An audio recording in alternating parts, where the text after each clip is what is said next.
So మనతో పాటు guest lecturers ఉన్నారు. గురుకులంలో వాళ్ళకున్న సమస్యలు ఏంటి ఇప్పుడు వాళ్ళని అడిగి తెలుసుకుందాం. సార్ చెప్పండి. మేడం, నా పేరు ఎం ఈశ్వరయ్య, ఉమ్మడి మహబూబ్నగర్ జిల్లా. మేము సోషల్ వెల్ఫేర్ గురుకులాలో పనిచేస్తున్నాం. గత 6 సంవత్సరాలు పైబడి అక్కడ నుండి చేస్తూ ఉన్నాం. అయితే మేము గురుకుల సొసైటీ నిర్వహించినటువంటి వాళ్ళు కండక్ట్ చేసినటువంటి ఒక డెమోల ద్వారా మేము సెలెక్ట్ అయిపోయి అందులో జాయిన్ అయినా madam.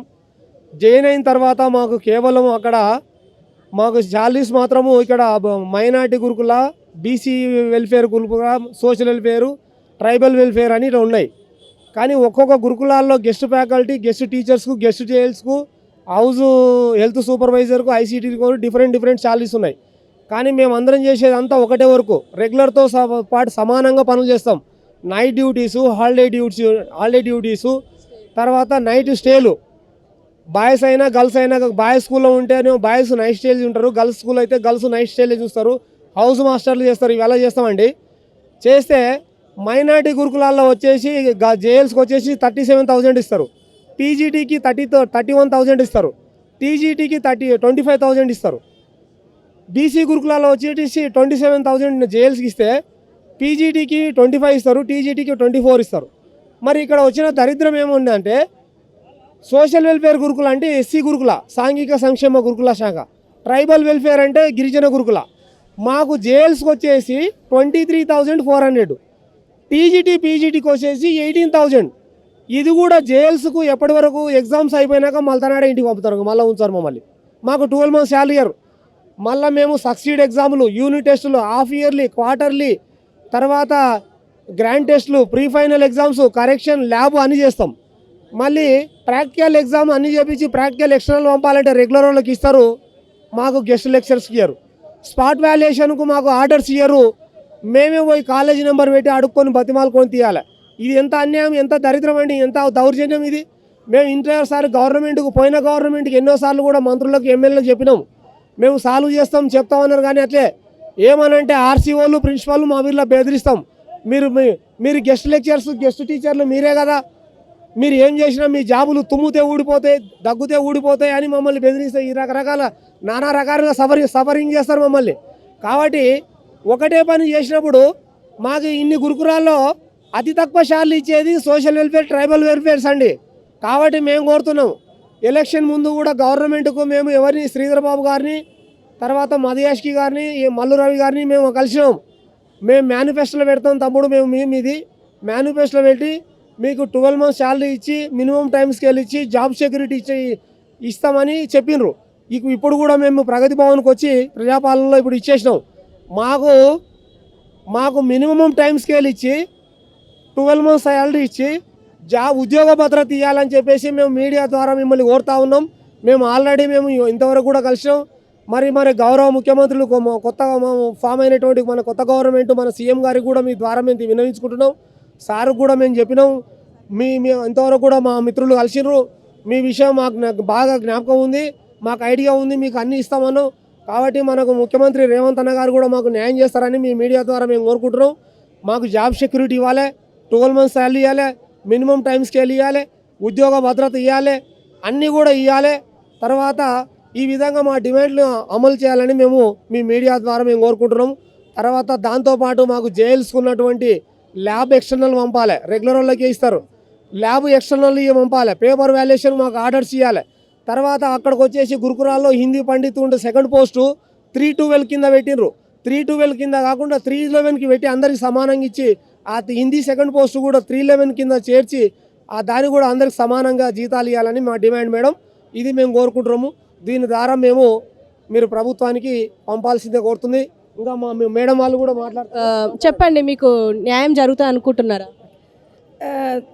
First of all, I think that SC Gurukula schools, we are getting a salary very less. But we all part-time teachers are gathered here today with CM. We wanted to request So what should we do? We wanted to implement the salary as well as the timings of the school of night study and night stay and holiday duties. The holiday duties are very riskable to us. So we wanted to see that duties also.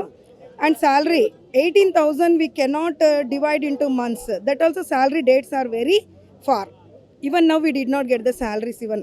So that is the main important theme. And our Congress, Revant Reddy, he has given, we got opportunity for him to get, he will solve the problem. Congress people also, we met with them and we took the minimum scale with them and they told okay we will do.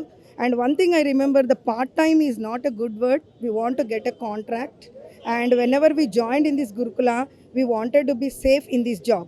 ఎన్ని years నుంచి work చేస్తున్నారు? I'm working since 2 years, 5 years. So many teachers are there because of the succeed test. 10 years teachers also are there. So because of succeed test and grand test of intermediate, they did not attend the team. No means we have more members in our team. So this was a successful thing. But scale of minority and tribal schools, the difference is there, nearly 10,000 differences we are getting. So this thing we wanted to implement, and humble request from us, we wanted to be as the teachers in the society. So okay, thank you. Sir చెప్పండి మీ సమస్య. నా పేరు వరప్రసాద్ అండి. నేను Telangana licence surveyors association president. మేము 2017 నుంచి outsourcing ద్వారా 150 మందిని రాష్ట్ర వ్యాప్తంగా మండలాల లోపల పనిచేయడానికి మాకు ఉత్తర్వులు ఇచ్చారు. కేవలం 9 నెలల జీతము, అది 2.5 సంవత్సరాల తర్వాత ఇచ్చేసి నేటి వరకు ₹1 జీతం ఇవ్వకుండా మాతోటి వెట్టి చాకరీ చేయించుకున్నది గత ప్రభుత్వం. ఎలక్షన్స్ డ్యూటీస్ కానీ, పల్లె ప్రగతి కానీ, వాళ్ళు చేసిన ప్రతి ప్రోగ్రామ్ లోపల మనను మాతోటి పని చేయించుకొని ₹1 కూడా జీతం ఇవ్వకుండా ఇప్పటి వరకు అదే దీనస్థితి లోపల మేము చేసుకుంటూ అయితే ఈరోజు కాంగ్రెస్ ప్రభుత్వం వచ్చిన తర్వాత ఇప్పటికే ఈ ప్రభుత్వం మమ్మల్ని గుర్తిస్తుంది, ఈ ముఖ్యమంత్రి గారు ఏ విధంగా పాల్గొంటారని చెప్పడానికి నిదర్శనం ఫస్ట్ రోజే ఈ బారికేడ్ను తొలగించడం మాకు కూడా సంతోషం కలిగించింది. మా జీవితాలు కూడా ఈ విధంగా మా కష్టాలను ఈ విధంగానే తొలగించి మమ్మల్ని గుర్తించి మమ్మల్ని కాంట్రాక్ట్ పద్ధతి ద్వారా మమ్మల్ని రోస్టర్ విధానం లోపల మమ్మల్ని కూడా గుర్తిస్తారనే ఉద్దేశంతో ఇక్కడ రిప్రజెంటేషన్ ఇవ్వడానికి రాష్ట్ర వ్యాప్తంగా అందరం కూడా ఈరోజు రావడం జరిగింది. ముఖ్యమంత్రి గారికి మేము లెటర్ ప్యాడ్ ద్వారా మా యొక్క సమస్యలు వినవించడం జరిగింది. ఈ సమస్యలు లెటర్తో ఇంతటితో ఆగిపోకుండా మమ్మల్ని ఖచ్చితంగా కలిసి మమ్మల్ని పిలిపిస్తే మేము ఏ రోజైనా రావడానికి సిద్ధంగా ఉన్నాం. మా సమస్యలను వారు పరిష్కరించి మా 150 కుటుంబాలకు న్యాయం చేస్తారని చెప్పి నమ్మకంతో ఇక్కడికి వచ్చినాం. ఈ విషయాన్ని మీడియా ద్వారా నేను తెలియపరచుకుంటున్నాను. అంటే ఇప్పుడు మీకు న్యాయం జరుగుతుందని మీరు నమ్ముతున్నారా? తప్పకుండా మాకు న్యాయం జరుగుతుందని తెలుసుకున్నాం. ఇదే ప్రగతి భవన్ లోపల నేను 2014 రూపాయలు వస్తే ఈ గేట్ దాటి లోపలికి పోతే ఇదే పోలీసులు నన్ను ఇప్పటికి కొట్టిన దెబ్బలు ఇప్పటికి కూడా నాకు గుద్ద వెనుక ఉంటాయి, కనబడతాయి. అంటే అప్పుడు మమ్మల్ని ఎంత నిరకుశంగా పాలించారు, వాళ్ళ పరిపాలనకు మాలాంటి ఒక నిరుద్యోగులు ఎంతమంది బలైపోయారు అనేది చెప్పవసరం లేదు. ప్రత్యక్షంగా ఎంతోమంది ఈరోజు నిరుద్యోగులు స్టూడెంట్స్ కోచింగ్ సెంటర్లు వెంబడి పడేసి వాళ్ళకు ఉద్యోగాలు లేక నోటిఫికేషన్ లేక వేసిన నోటిఫికేషన్లను మళ్ళీ రద్దు చేసి పేపర్ లీక్ కావడం, ఇలా ఎంతోమంది జీవితాల మీద ప్రభావం చూపించేసి వాళ్ళు చాలామంది సూసైడ్ చేసుకొని చనిపోయిన సందర్భాలు ఉన్నాయి. మేము ఇప్పటి వరకు మాకు 45 సంవత్సరాలు వచ్చింది, మాకు పిల్లలు పెద్దగయ్యారు, మమ్మల్ని గుర్తిస్తాం, మీకు ఎందుకు పనిచేయడం చెప్పేసి ప్రతి కార్యక్రమం లోపల మమ్మల్ని భాగస్వాములు చేశారు. ప్రతి కార్యక్రమం లోపల ప్రతి ప్రోగ్రాం లోపల మాతో వెట్టి చాకరీ చేసుకున్నారు. ఏ రోజు కూడా మమ్మల్ని గుర్తించలేదు, ఒక్క రోజు కూడా మాకు జీతాలు ఇవ్వలేదు. 3.5 సంవత్సరాలు అవుతుంది, ఇప్పటి వరకు 1 నెల జీతం కూడా మాకు ఇవ్వలేదు. దీంతోపాటు మా పై అధికారులు కూడా జీతాలు ఇవ్వకపోకుండా కూడా మాతోటి నెల మామూలు కూడా తీసుకున్న దిస్తుంది. అంటే తెలుగులో సామెత ఉంది, చెప్పలేకపోతున్న పచ్చిగా, ఆ రకంగా ఉన్నది గత ప్రభుత్వం పాలన. కానీ రేవంత్ రెడ్డి గారి మీద మాకు పూర్తి నమ్మకంతో ఇక్కడికి వచ్చేసినాం. ఖచ్చితంగా మాలాంటి బాధితులు ఎంతమంది ఇక్కడికి వచ్చినా వాళ్ళందరికీ పరిపూర్ణ న్యాయం చేస్తారు, మా యొక్క నిరుద్యోగుల సమస్యలు పరిష్కరిస్తారని చెప్పేసి నమ్మకంతో ఇక్కడికి వచ్చినాం. తప్పకుండా ముఖ్యమంత్రి గారు మా యొక్క లెటర్ ప్యాడ్ను చూసి మాకు న్యాయం చేస్తారని చెప్పేసి ఆశిస్తున్నాను. ఓకే. ఇరిగేషన్కి సంబంధించింది మేడం. నేను ఒక అవుట్సోర్సింగ్ ఎంప్లాయీని. ఉమ్మడి ఆంధ్రప్రదేశ్ 2003 నుంచి నేను డ్యూటీ చేసిన మేడం. ఇరిగేషన్ డిపార్ట్మెంట్లో డైలీ వేజ్గా చేసినాను, డైలీ వేజ్గా పనిచేశాను. నాకు 2009లో ఉమ్మడి ఆంధ్రప్రదేశ్ 4,500 జీతంతో 4 డ్రైవర్లను శాంక్షన్ ఇచ్చింది మేడం. మన గవర్నర్ గారు ఇచ్చారు అబ్స్ట్రాక్ట్లో.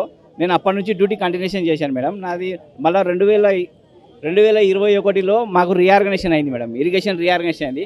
రీఆర్గనైజేషన్ యాక్ట్ ప్రకారంగా కాంట్రాక్ట్ అవుట్సోర్సింగ్ ఎంప్లాయీని తీసేయకూడదు, ఎక్కడ వాళ్ళు అక్కడనే పనిచేయాలని ఇచ్చారు మేడం. గైడ్లైన్స్ ఇచ్చారు. గైడ్లైన్స్ ఇచ్చిన తర్వాత మాకు ఒక మెమో ఇష్యూ చేసి ఈఎన్సీ గారు మా పోస్టులు లేవని క్రియేట్ చేశారు మేడం. గైడ్లైన్స్ ఇచ్చింది ఆయనే, మళ్ళీ మెమో ఇచ్చింది ఆయనే మేడం. తర్వాత మళ్ళీ గవర్నమెంట్ ఫైనాన్స్ డిపార్ట్మెంట్ నుంచి మళ్ళీ మాకు అబ్స్ట్రాక్ట్ జీవో నుంచి వచ్చింది మేడం. మా పోస్టులు ఉన్నట్లు జీవో నుంచి వచ్చింది. మాకు డ్యూటీలకు తీసుకోలేదు మేడం. మేము 18 సంవత్సరాల నుంచి ఇరిగేషన్ డిపార్ట్మెంట్ నమ్ముకొని పనిచేస్తే మాకు గవర్నమెంట్ నుంచి వచ్చిన జీవోను కాదని వాళ్ళు మా పోస్టులు తీసేయడం జరిగింది మేడం. మాకు 6 months శాలరీ కూడా ఇవ్వకుండా మాకు బయటకు పంపించడం జరిగింది మేడం. ఇప్పుడు కలిసారా? కలవడానికి వచ్చాం మేడం. మేము చాలా దూరం నుంచి వచ్చాం. కొల్లాపూర్, మాది మహబూబ్ నగర్ జిల్లా. మన ముఖ్యమంత్రి గారి ఉమ్మడి జిల్లా నుంచి వచ్చాం మేము కలవాలని వచ్చాం మేడం. న్యాయం జరుగుతుంది అనుకుంటున్నాను. మేడం మేము అది అప్పుడున్న గవర్నమెంట్ తెలంగాణ గవర్నమెంట్లో మేము పోయి కలిసినాం మేడం. అధికారులు కలిస్తే కూడా వాళ్ళు నిర్లక్ష్యం వల్ల మా పేపర్లు తీసి పారేయడం, అక్కడ పని ఏం పోమని చెప్పడం అట్లా జరిగింది. మేము మళ్ళీ హైకోర్టు కూడా ఆశించినాం. హైకోర్టు కూడా మాకు జడ్జిమెంట్ ఇచ్చింది మేడం. 6 వీక్స్లో మాకు డ్యూటీలోకి తీసుకోమని మాకు ఆర్డర్స్ కూడా హైకోర్టు ఆర్డర్స్ కూడా ఉన్నాయి. ఇచ్చారా ఇప్పుడు ప్రస్తుతం? ఉన్నారు మేడం, అక్కడ ఉన్నారు. అక్కడ మేము హైకోర్టు ఆర్డర్ కూడా ఇచ్చారు మాకు. హైకోర్టు ఆర్డర్ 6 వీక్స్లో డ్యూటీలోకి తీసుకోమని ఇస్తే కూడా వాళ్ళు కోర్టును కూడా ధిక్కరిస్తున్నారు మేడం అధికారులు. అలాంటి పాలన మేము గతంలో చూసాము. ఇప్పుడు రేవంత్ రెడ్డి గారి దగ్గర ఉమ్మడి మహబూబ్నగర్ జిల్లా నుంచి వచ్చాము. మాకు న్యాయం జరుగుతుందని అనుకుంటున్నాం మేడం. మేము కూడా ఆశిస్తున్నాం సార్ మీకు న్యాయం జరగాలి. Thank you madam.